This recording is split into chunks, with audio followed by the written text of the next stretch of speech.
Sot, më 17 nëntor, në Bruksel u mbajt konferenca e 7 ndërqeveritare mes Shqipërisë dhe Bashkimit Evropian, një moment që shënon çeljen e grup kapitullit të fundit të negociatave të antarësimit. Me këtë hapje, Shqipëria arrin një rekord të ri politik dhe teknik. Brenda vetëm 12 muajve janë hapur të gjithë kapitujt dhe klasteret e negociatave, një ritëm pothuajse i paprecedent në rajon. Ky progres i shpejt pasqyron punën e bërë nga administrata dhe presionin e vazhdueshëm të institucioneve europiane për të mbajtur Ballkanin Perëndimor të ankoruar në projektin evropian.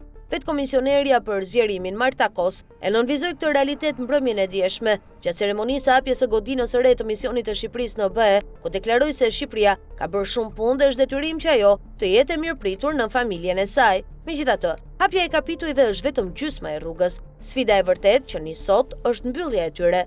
Çelja e të gjithë grup kapitujve është sukses, por mbyllja e tyre është çmimi real. Suksesi real është se sa shpejt miratoni dhe zbatoni legjislacionin, shtoi Kos. Historikisht, vendet e Ballkanit Perëndimor kanë hasur rrugë të zgjatura negociuese. Kroacia 6 vite negociata aktive, Mali i Zi 11 vite dhe ende i pambyllur, Serbia 10 vite dhe procesi bllokuar. Bazuar në performancën aktuale të Shqipërisë, vlerësimi më realist është 5 deri në 7 vite për mbylljen e negociatave, nëse reforma në drejtësi vazhdon me të njëjtin ritëm. Administrata publike profesionalizohet, kapacitetet për zbatuar standardet e BE-s rriten dhe lufta kundër korrupsionit prodhon rezultate të matshme. Në rast të ngecjeve politike apo teknike, ky afat mund të shkojë 8 deri në 10 vjet, sipas modeleve të vendeve të rajonit.